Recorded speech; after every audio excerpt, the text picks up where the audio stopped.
اللہ تبارک و تعالی اپنے بندوں کے حق میں رحمت والے فیصلے کرتا ہے، درگزر والا معاملہ فرماتا ہے۔ جگہ جگہ قرآن مجید میں اللہ تعالیٰ نے اپنے بندوں پر رحمت کرنے کا ذکر فرمایا۔ ان اللہ یغفر الذنوب جمیعا، فرمایا بے شک رب تمہارے سارے ہی گناہ معاف فرما دے گا، تم نا امید نہ ہونا، وہ معاف کر دے گا تمہیں۔ قرآن مجید میں فرمایا ان اللہ بالناس لرؤوف الرحیم، بے شک اللہ اپنے بندوں پر بڑا ہی مہربان اور نہایت ہی رحم کرنے والا، رؤوف اور رحیم ہے، بڑا مہربان ہے، کرم فرماتا ہے۔ اللہ تعالیٰ اپنے بندوں سے بڑا جلد راضی ہو جاتا ہے، وہ اپنے بندوں کو بہت زیادہ مشقت میں نہیں ڈالتا، وہ اپنے بندوں سے اپنی نعمتوں کا بدلہ نہیں چاہتا، بہت سخت مشقت والی عبادتیں نعمتوں کے بدلے نہیں چاہتا، وہ بڑی جلدی رحم فرماتا ہے۔ ماں پیار کرتی ہے اپنے بچے سے، لیکن وہ ناراض بھی ہو جاتی ہے بعض چیزوں میں، بعض معاملات اس کا دل بھی دکھاتے ہیں، بعض جگہ وہ رو کے یہ بھی کہتی ہے کہ تو نے میری محبت کا کوئی نتیجہ نہیں مجھے دیا، میری ساری کمائی تو نے ضائع کر دی۔ والد بہت ساری جگہوں پہ ناراض ہوتا ہے، شکوہ کرتا ہے، کہتا ہے میری بیماریوں کی، پریشانیوں کی، بڑھاپے کی، کمزوریاں کا سبب بیٹے تو ہی بن گیا، یہ ساری تکلیفیں تو ٹھیک ہو جائیں تو میری شاید عمر بھی بڑھ جائے، صحت بھی ٹھیک ہو جائے، میں زیادہ دیر جوان رہ سکوں۔ ناراض ہوتے ہیں ماں باپ، اسی طرح ماں باپ راضی بھی ہو جاتے ہیں، وہ بڑی جلدی راضی ہو جاتے ہیں۔ میں اکثر کہتا ہوں کہ والد کو راضی کرنے میں 5-7 منٹ لگ جاتے ہیں، اماں تو 1.5-2 منٹ میں راضی ہو جاتی ہے۔ ابا جی کو 5-7 منٹ لگتے ہیں، کئی دفعہ کہنا پڑتا ہے، کوئی دلائل دینے پڑتے ہیں، لیکن والدہ کے لیے تو کچھ بھی نہیں، آپ نیرا جا کے پیروں میں بیٹھ ہی جائیں، کچھ بھی نہ کریں، آپ پورا روئیں نہ، رونے والا منہ ہی بن جائے تو اماں تو نرم ہی نرم ہے، جس وقت جو مرضی آپ کرا لیں ہو گیا۔ اللہ تبارک و تعالی بلا مثال و بلا تشبیہ سمجھانے کے لیے عرض کرتا ہوں، اللہ بھی بعض معاملات میں اپنے بندوں سے ناراض ہو جاتا ہے، وہ کہتا ہے میں تکبر کرنے والوں کو پسند نہیں کرتا، وہ کہتا ہے فسادی پسند نہیں ہے، وہ فرماتا ہے کہ راہوں میں کجی کرنے والے پسند نہیں ہیں، وہ فرماتا ہے کہ بدعہدیاں کرو گے تو میں صبح قیامت تم سے سوالات کروں گا۔ اللہ تبارک و تعالیٰ بہت ساری چیزوں کو ناپسند کرتا ہے، ناراض ہو جاتا ہے، بلکہ نبی پاک صلی اللہ تعالی علیہ وسلم نے فرمایا تم بات کرتے کرتے کوئی ایسا جملہ بول دیتے ہو کہ رب اتنا ناراض ہوتا ہے کہ تمہیں پتہ بھی نہیں ہوتا، تمہارے لیے جہنم کا فیصلہ کر دیتا ہے۔ اس لیے پہلے تولو پھر بولو، خود اپنے لفظوں کی تو تم پہرے داری کرو نا کہ میں کیا کہہ رہا ہوں، کوئی ایسا جملہ، کوئی ایسی بات وارث شاہ مان کری نہ وارثاں دا، کوئی ایسی بات نہ تمہاری زبان سے نکلے۔ اور حضور یہ بھی فرماتے ہیں کہ اس کا دوسرا پہلو بھی ہے، بعض اوقات تم بات کرتے ایسا جملہ کہتے ہو وہ اتنا راضی ہوتا ہے کہ تمہارے لیے جنت کا فیصلہ فرما دیتا ہے۔ مسلمان کو اب یہ حکم ہے، اس ساری گفتگو کا نتیجہ یہ ہے کہ وہ اپنے جذبات پر، خیالات پر، نگاہوں پر، زبان پر، کانوں پر تھوڑی توجہ دے، بے لگام نہ بنے، بے ترتیب نہ بنے، جو طبیعت میں آئے کر نہ گزرے، تھوڑا سا نہ سوچے سمجھے اور تھوڑا سنبھل کے چلے، کبھی ان کاموں کی طرف نہ جائے جن سے رب ناراض ہو جاتا ہے، ان کاموں کی طرف بڑھے جن سے اللہ راضی ہوتا ہے۔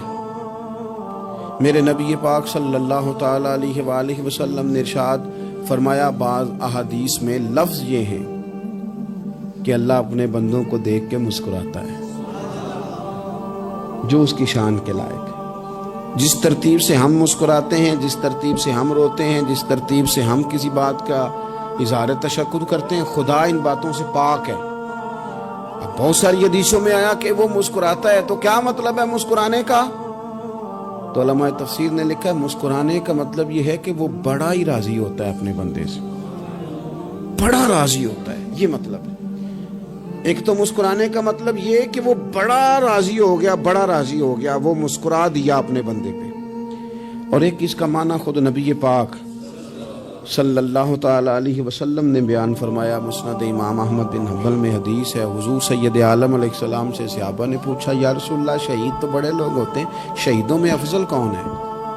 تو اللہ کے حبیب علیہ السلام فرمانے لگے، وہ والا بندہ جو ڈٹ گیا تھا کافروں کے مقابلے میں، وہ ہلا نہیں، پوری طرح ڈٹ کے جو لڑا وہ شہداء میں افضل ہے۔ حضور فرماتے ہیں وہ جنت کے بالا خانوں میں سیر کرے گا اور رب اسے دیکھ کے مسکرائے گا، رب اسے دیکھ کے مسکرائے گا، اللہ تعالیٰ مسکراتا ہے اسے دیکھ کے۔ اور اگلے جملے میں حضور نے وضاحت کر دی، فرمایا جب رب دنیا میں کسی پر مسکراتا ہے نا تو اس کا معنی یہ ہے کہ قیامت میں پھر اللہ اسے حساب کوئی نہیں لے گا۔ جس پر اللہ دنیا میں مسکرا دیا اس سے کوئی حساب، تو وہ کام ڈھونڈنے چاہیے نا جس سے اللہ مسکرائے۔ ویسے کبھی ہم ایسا کرتے ہیں کہ نہیں کہ کسی کو راضی کیا جائے؟ یہ کام ہم کرتے ہیں کہ ہماری کمپنی کا جو سربراہ ہے وہ ہم سے راضی رہے، جس ادارے میں ہم پڑھاتے ہیں اس ادارے کا بڑا ہم سے راضی رہے، یہ کرتے ہیں ہم۔ اس کے لیے کچھ نہ کچھ ہیلے بہانے ہم کرتے ہیں، برادری، قبیلہ، علاقہ، بستی، لوگ کسی طریقے سے ہمارے ساتھ مطمئن رہے، کرتے ہیں نا یہ سارے کام۔ اس میں تھوڑی مشکل بھی ہمیں آتی ہے لیکن کرتے ہیں، کیا کریں۔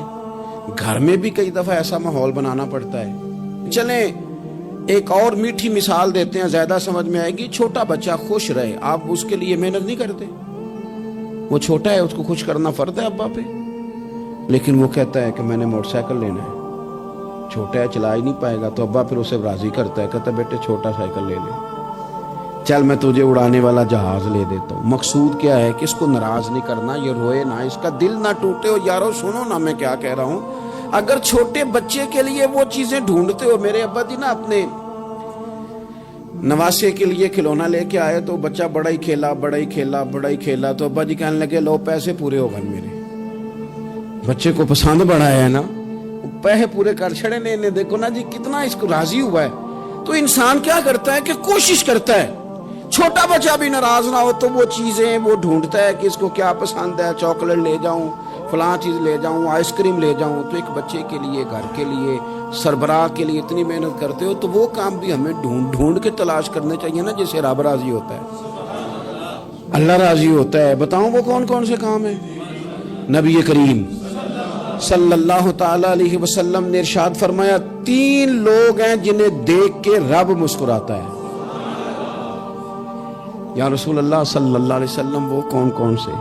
تو محبوب فرمانے لگے، ایک وہ بندہ ساری مخلوق سوئی ہے، آدھی رات ہے، رات کا پچھلا پہر ہے، اس نے اٹھ کے وضو کر لیا، مصلی پہ کھڑا ہو گیا خدا کی یاد میں، فرمایا اسے دیکھ کے رب مسکراتا ہے جو اس کی شان کے لائق ہے، مسکراتا ہے اللہ۔ یہ تو سونے کا ٹائم تھا، یہ تو گہری نیند آنے کا وقت تھا، رات کا پچھلا پہر، رات پوے تے بے درداں نو نیند پیاری آوے، تے درد منداں نو یاد سجن دی ستیاں وی آن جگاوے، اور ساون کی کالی راتوں میں جب بوندا باندی ہوتی ہے، وہ راتوں کو اٹھ روتے ہیں جب خلقت ساری سوتی ہے، اللہ مسکراتا ہے۔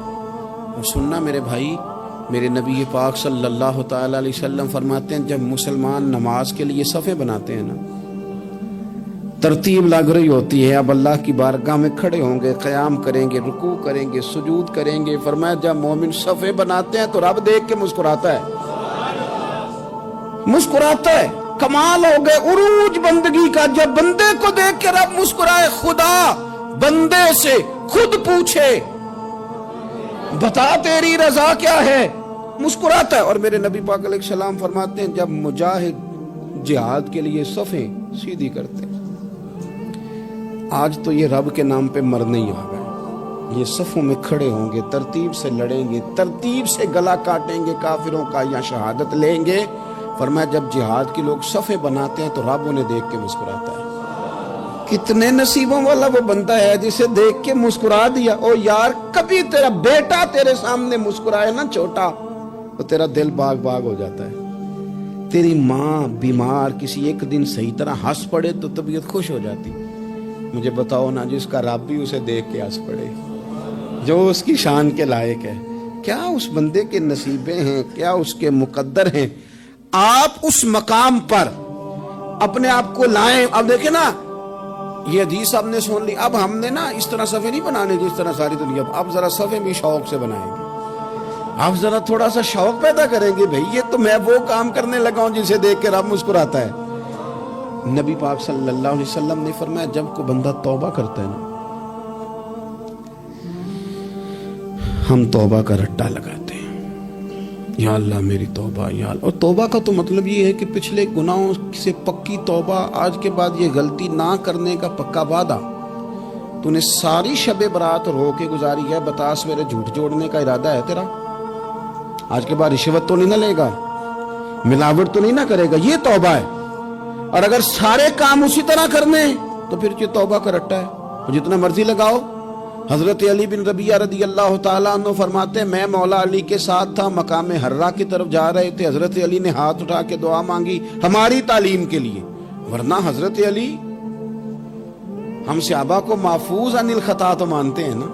ہاتھ اٹھا کے کہا اے اللہ ہمارے گناہ بخش دے, تیرے علاوہ کوئی معاف کرنے والا نہیں. اور پھر حضرت علی آسمان کی طرف دیکھا اور دیکھ کے نا حضرت علی بن ربیعہ کو تو مسکرائے. حضرت علی بن ربیعہ کہنے لگے حضور مسکرائے کیوں ہو؟ فرمانے لگے ایک دن میں حضور کے ساتھ اسی طرح آیا تھا, اسی طرح حضور نے دعا فرمائی تھی ہماری تعلیم کے لیے, اور پھر حضور مجھے دیکھ کے مسکرائے تھے اور فرمایا جب کوئی بندہ رب کی بارگاہ میں اس طرح استغفار کرتا ہے تو رب مسکراتا ہے, اور مسکرا کے فرماتا دیکھ لو میرے بندوں کو پتا ہے کہ میرے علاوہ معاف کرنے والا کوئی نہیں, انہیں پتا ہے. تم اس کی بارگاہ میں رجوع تو لاؤ, آؤ تو صحیح دو آنسو لے کر. اقبال کہتے ہیں کہ موتی سمجھ کے شان کریمی نے چن لیا, قطرے تو گرے میرے ار کے انفال کے, دو میں نے آنسو بہائے تھے تو اس کے کرم نے تو موتی سمجھ کے چن لیا. سنو نا حضور اس استغفار کو, اللہ کو یار رات کو توبہ کر کے سونا چاہیے ہمیں. کچھ غلطیاں ہم کرنا نہیں چاہتے پر ہم سے ہو جاتی ہیں, کچھ دل ہم توڑنا نہیں چاہتے پر وہ ٹوٹ جاتے ہیں, ہماری مجبوری ہوتی ہے ٹوٹ جاتے ہیں. رات کو اس کی بارگاہ میں ہاتھ باندھ کے کشکول طلب دراز کر کے خوب استغفار پڑھنا چاہیے کہ مالک بندے ہیں نا کیا کریں, نفس کا ساتھ ہے, دنیا کا ساتھ ہے, خواہشات نفسانیہ, مالک معاف کر دے. درد سے توبہ, رسم نہ ہو, کہانی نہ ہو, لفظ نہ ہو, جملے نہ ہو, اور جناب ایسے لوگوں کے بیچ بڑے ہاتھ باندھ کے, اور بڑا کوئی ضرورت نہیں, آپ اکیلے اپنی چارپائی پہ بستر کے اندر منہ دے کے بھی درد سے کہیں گے نا معاف کر دے تو وہ تو مہربانی بڑا ہے. میرے نبی پاک صلی اللہ علیہ وسلم مثال دیتے ہیں, فرمایا ایک آدمی صحرا میں جا رہا, صحابہ سے حضور خطاب کر رہے ہیں, فرمایا ایک آدمی صحرا میں جا رہا تھا, اس نے اپنی اونٹنی پہ کھانا پانی پیسے ہر چیز رکھی ہوئی تھی. صحرا تھا بہت بڑا, درمیان صحرا کے گیا تو تھوڑا سا سستانے کے لیے, آرام کرنے کے لیے اونٹنی سے نیچے اترا.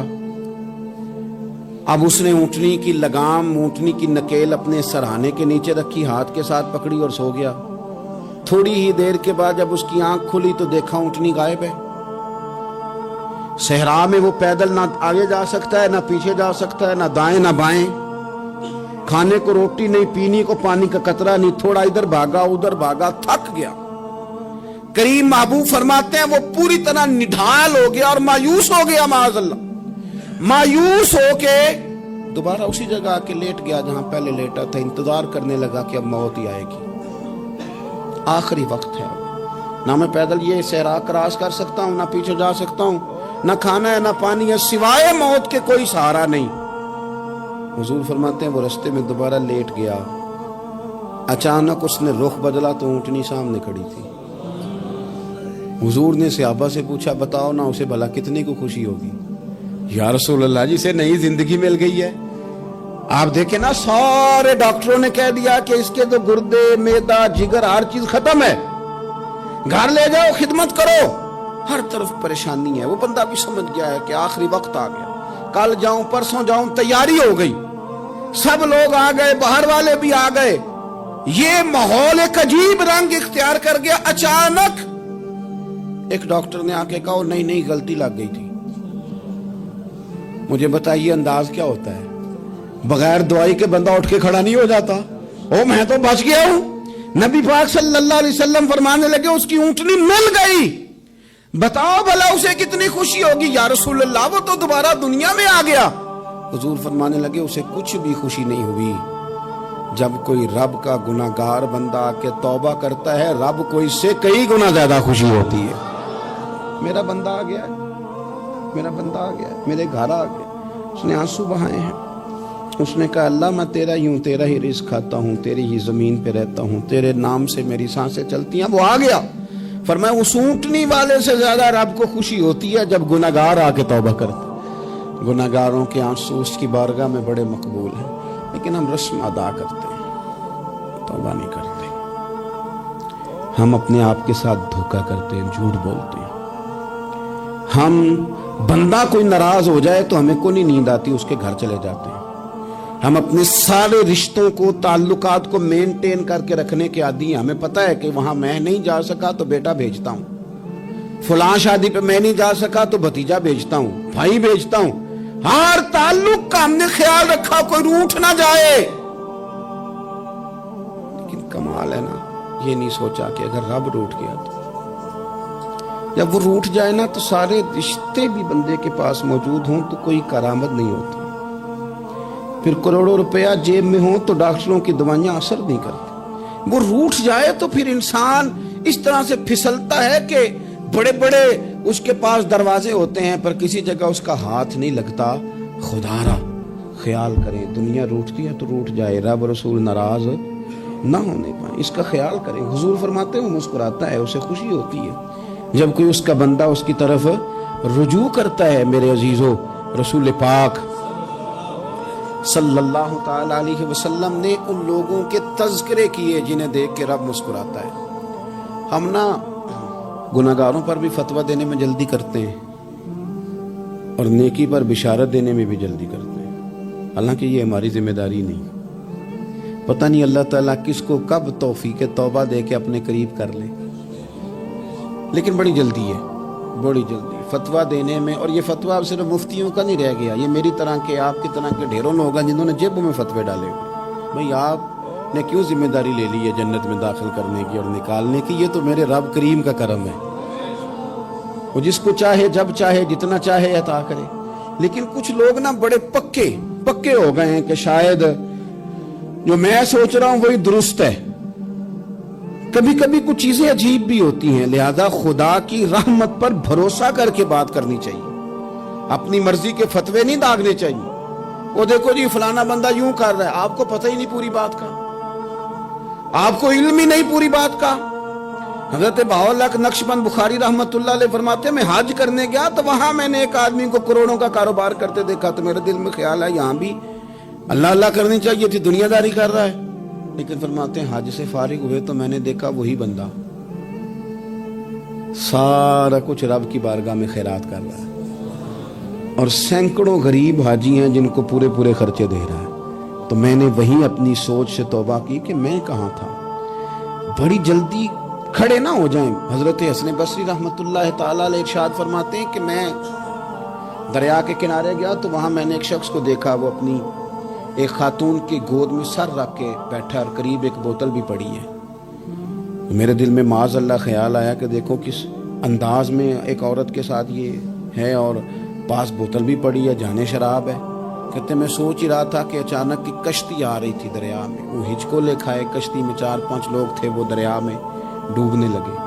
وہ آدمی تیزی سے اٹھا، دریا میں چھلانگ لگائی، پہلے ایک کو نکالا، پھر دوسرا نکالا، پھر تیسرا نکالا، ایک بندہ رہ گیا۔ کہنے لگا حضور مجھے تو آپ نے گناہگار سمجھا ہے، میں تو بڑے غلط انداز میں یہاں بیٹھا ہوں، آپ نے جو سوچا چلیں گے چوتھا بندہ آپ نکالنا ہے، کرے نا یہ کام، کرے نا یہ کام۔ بڑے بھولے بھالے بڑے اللہ والے، ریاض آپ کو بس ہم ہی جانتے ہیں، اتنی جلدی فتویٰ۔ حضرت حسن بصری فرماتے ہیں میں پشیمان ہوا، میں نے کہا مجھے تیرنا نہیں آتا، تو دیر نہ کر چوتھا ڈوب نہ جائے۔ پھر تو اس نے چھلانگ لگائی، چوتھا بھی نکال لایا، اور کہنے لگا حضرت آپ نے جلدی کی سوچنے میں، یہ بی بی میری ماں ہے اور یہ سرکے کی بوتل ہے۔ ہم ماں بیٹے کا یہ مشغلہ ہے کہ یہ وہ جگہ ہے جہاں آ کے لوگ مسافر اترتے ہیں، اور یہاں سے کسی کا گھر 100 میل ہے، کسی کا 200 میل ہے۔ ہم صبح سرکہ کھجوریں روٹیاں لے کے یہاں آتے ہیں، مسافروں کی نوکری کرتے ہیں، کوئی پریشان ہو تو مدد کرتے ہیں۔ حضرت خواجہ حسن بصری فرماتے ہیں میں نے معافی مانگی، ان سے بھی مانگی، رب سے بھی مانگی، انہوں نے مانگ لی نا، بزرگ تھے، پر ہم کو نہیں تیار مانگنے کو. ہم ہر وقت بدگمانیاں، وہ فلانا فلانے جرم کرتا تھا، میں اسے اب کیسے نیک مان لوں؟ بھئی اب وہ نمازی ہے، خدا کے گھر آتا جاتا ہے، اب اللہ کی بارگاہ میں حاضر ہوتا ہے. جب رب نے معاف کر دیا تو بھی سوچ بدل جا. سنیں حضور کیا فرماتے ہیں. نبی پاک صاحب الاخلاق صلی اللہ تعالی علیہ وسلم فرماتے ہیں، مسند امام احمد بن حنبل دیکھیے، فرمایا رب اس وقت بڑا ہی مسکرائے گا جب قاتل بھی جنت میں جائے گا، مقتول بھی جنت میں جائے گا. یا رسول اللہ مقتول تو گیا، یہ قاتل کیسے چلا گیا؟ حضور فرماتے ہیں جائے گا، اور رب مسکرائے گا جو اس کی شان کے لائق ہے. یا رسول اللہ کس طرح؟ تو نبی پاک صلی اللہ علیہ وسلم فرمانے لگے اس نے ایک مومن کو قتل کیا تھا، وہ شہید ہو کے جنت میں چلا گیا. اب اللہ نے بعد میں اسے توبہ کی توفیق دے دی. پہلے اس نے کلمہ پڑھا، پھر یہ میدان میں اترا، کافروں سے لڑا، یہ شہید ہوا، رب نے اسے بھی جنت دے دی. قاتل بھی جنت میں، مقتول بھی جنت میں. اور بات اتنی انوکھی ہے کہ رب دیکھ کے مسکرا رہا ہے جو اس کی شان کے لائق ہے. ہم جلدی میں ہیں، ہم انتظار نہیں کر رہے کہ شاید توبہ کر جائے، ہم انتظار نہیں کر رہے. لیکن میرے عزیز اتنی جلدی نہ کریں. سوچوں کا صاف ہونا، ذہنوں کا پاک ہونا، اور لوگوں کے بارے میں گمان کا اچھا ہونا. آپ کسی نفسیات کے ڈاکٹر کے پاس چلے جائیں، اسے کہیں ٹینشن بڑی ہے، میں ان کے مضامین پڑھتا رہتا ہوں، وہ سب سے پہلا سبق آپ کو یہ پڑھائیں گے کہ اچھا سوچا کریں. اچھا سوچنے سے بندہ تندرست رہتا ہے. کس سے بندہ تندرست رہتا ہے؟ ہیں جی واقعی. یعنی اس والے پڑوسی کے بارے میں بھی اچھا سوچنا ہے، گھر میں اس والے کے بارے میں بھی، چھوٹے بھائی کے بارے میں بھی اچھا سوچنا ہے، اور بڑے کے بارے میں بھی اچھا ہی سوچنا ہے. یعنی اپنی برادری قبیلے کے بارے میں بھی اچھا سوچیں، جو قبیلے کا نہیں اس کے بارے میں بھی چلیں تھوڑا سا اچھا سوچ لیں. اپنے بارے میں تو اچھا سوچا ہے بڑا. میں کہتا ہوں کہ ہم اپنی غلطیوں سمیت اپنے آپ سے بڑا پیار کرتے ہیں، اور دوسرے کی ایک غلطی نظر آ جائے تو ہمیں گھن آنے لگ جاتی ہے. آپ جلدی نہ کریں. مالک نے موقع دیا ہے بندوں کو، نہ وہ کسی کا رزق چھین رہا ہے، نہ سانسیں چھین رہا ہے، وہ اپنی زمین پہ چلنے بھی دے رہا ہے، رہنے بھی دے رہا ہے. تو جب اس نے موقع دیا ہے آپ بھی تھوڑا موقع دیں. اللہ بڑا کریم ہے، دروازے کھولے گا، اس کے بندے اس کی بارگاہ تک پہنچیں گے. بدگمانیاں، اور پھر بدگمانیوں کا عروج، اور اس لیول تک جا کے بات کر دینا ہے کہ جہاں سے خوف آئے کہ یار یہ بات نہیں کرنی چاہیے. رسول کائنات سرور دو عالم صلی اللہ تعالی علیہ وسلم فرماتے ہیں کہ اللہ مسکراتا ہے. دیکھو ہمارے ہاں نا ایک اور بھی مسئلہ بن گیا ہے. میں نے کچھ لوگوں کو نا پکا، میرے پیارے ہیں، محبت ہے مجھے، تو میں چونکہ آپ میری کلاس ہیں، میں مشاہداتی اور تجرباتی باتیں بھی کر لیتا ہوں، اسی کی روشنی میں کئی دفعہ گفتگو بھی تیار کرتا ہوں. کچھ لوگوں نے نا پکا ذہن بنا لیا یہ کہنے کا کہ ہاتھ بڑا تنگ ہے. پکا آپ جس وقت پوچھ لیں ان کا ہاتھ اور بڑا ہی زیادہ تنگ ہے. آپ یقین کریں بہن کا جو خامند ہے وہ کہہ رہا ہے جا حصہ لے کے آ، تیرے بھائیوں کی کمائی تو نہیں، تیرے ابا کی ہے، لے کے آ. وہ بیچاری اس کی منتیں کر رہی ہے، کہتی ہے اگر جاؤں گی نا تو وہ کہیں گے حصہ لے جا، آج کے بعد ہمارے گھر نہ، میرا دروازہ نہ بند کرو، مہربانی کرو. اور بھائی سے بات کرتی ہے تو کہتا ہے ہاتھ ہی بڑا تنگ ہے، جب ٹھیک ہوگا تو دے دوں گا.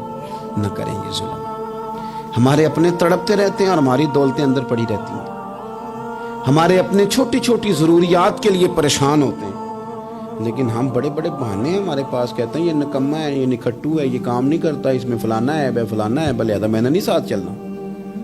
اظہار جب آپ کے اندر پیدا ہوتا ہے نا، اظہار جب کسی کے لیے آپ حساس ہوتے ہیں تو آپ کو بھی سرور حاصل ہوتا ہے. نہ کریں یہ کام کہ آپ کو اللہ نے وسعت دی ہے اور ہر وقت آپ ہاتھ تانگ ہونے کا رونا رو رہے ہیں، ہر وقت آپ یہ کہہ رہے ہیں میں بڑی آزمائش میں ہوں، جب خدا نے آپ پہ نہیں ڈالی. تو اتنے جھوٹ بولنا صرف اس لیے کہ میرے پیسے بچ جائیں، صرف اس لیے کہانی سنانا کہ حالات میرے بڑے خراب ہیں کہ کوئی بندہ میرے سے کوئی تھوڑا بہت قرض نہ مانگ لے. سنو، نبی پاک صلی اللہ علیہ وسلم کے پاس مہمان آ گیا، بخاری مسلم ہے. حضور نے ازواج مطہرات کے گھروں میں پیغام بھیجا، کچھ چیز ہے ضیافت کے لیے؟ یا رسول اللہ کچھ بھی نہیں، یہ دو جہاں کے شاہ ہیں اور پاس کچھ رکھتے نہیں، دو جہاں کی نعمتیں ہیں ان کے خالی ہاتھ میں. یا رسول اللہ کوئی چیز بھی نہیں. حضور نے صحابہ کے مجمع پہ نظر ڈالی، یا رسول اللہ صلی اللہ علیہ وسلم حکم ہو، تو حضور فرمانے لگے تم میں سے کوئی بندہ ہے جو اسے گھر لے جائے روٹی کھلائے؟ ایک صحابی اٹھے فوراً، حضور میں لے کے جاتا ہوں کھانا کھلاتا ہوں۔ فرماتے ہیں میرے گھر میں صرف بچوں کا کھانا تھا،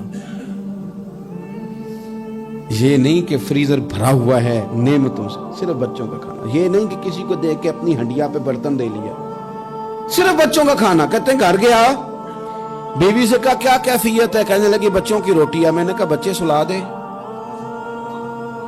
صبح ناشتہ کر لیں گے۔ تو کہنے لگی آپ کیا کھائیں گے؟ تو میں نے کہا نہ میں کھاؤں گا نہ تو کھائے گی، مہمان جو نبی پاک کا ہے۔ کہا اچھا، اب ذرا تجویز دیکھو میاں بیوی کی سوجھی آپس میں۔ کہتے ہیں کھانا لگا دینا، کیونکہ ایک آدھ بندے کا کھانا ہے۔ اپنی غربتوں کا ہر جگہ اظہار کرنا، رونا رونا، یہ دیکھو غربت کیسے چھپائی جا رہی۔ اس کو کہا نہیں کہ چل تو تھوڑا رحم کھا، تو آیا ہے تو تھوڑا رحم کھا، یہ نہیں کہا اٹھ کے نا تو کھانا رکھنا اور اٹھ کے نا چراغ ٹھیک کرنے کے بہانے بجھا دینا۔ ہم دنیا والوں کے سامنے کیوں اپنے دکھ بیان کریں؟ ہم جو کہیں گے رب رسول کی بارگاہ میں کہیں گے۔ تو نا چراغ ٹھیک کرنے کے بہانے، اہلیہ اٹھی کھانا دینے کے بعد چراغ ٹھیک کرنے کے بہانے بجھا دیا۔ خامد بھی ہاتھ چلاتے رہے، بیوی کبھی برتن رکھتی کبھی اٹھاتی، پتہ چلے کہ کھانا کھا رہے ہیں، کھانا کھایا جا رہا ہے۔ کہتے ہیں مہمان پیٹ بھر کے کھانا کھا گیا۔ یہ کام ہوا رات کے اندھیرے میں، اس وقت ہوا جب چراغ بھی بند تھا، اس وقت ہوا جب کوئی دیکھنے والا نہیں تھا، کسی پڑوسی کو بھی خبر نہیں تھی۔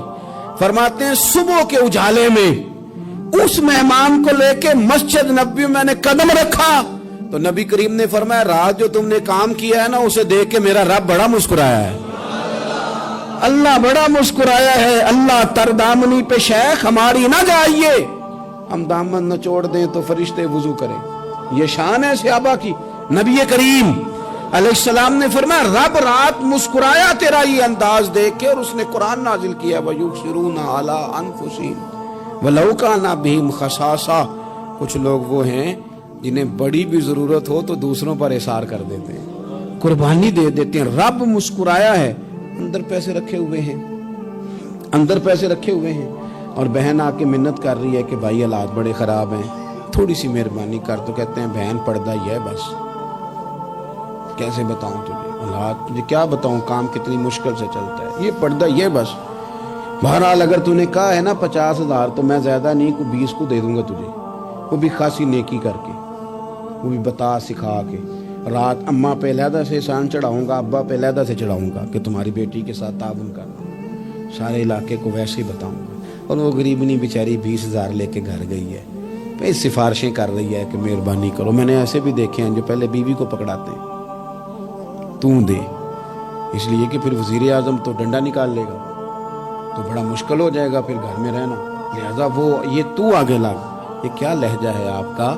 یہ تو کسی کو بھی دیں تو چھپا کے دینے کا حکم ہے، کسی کو بھی دیں تو ہمیں حکم یہ ہے کہ سیدھے ہاتھ سے دینا ہے، الٹے کو خبر۔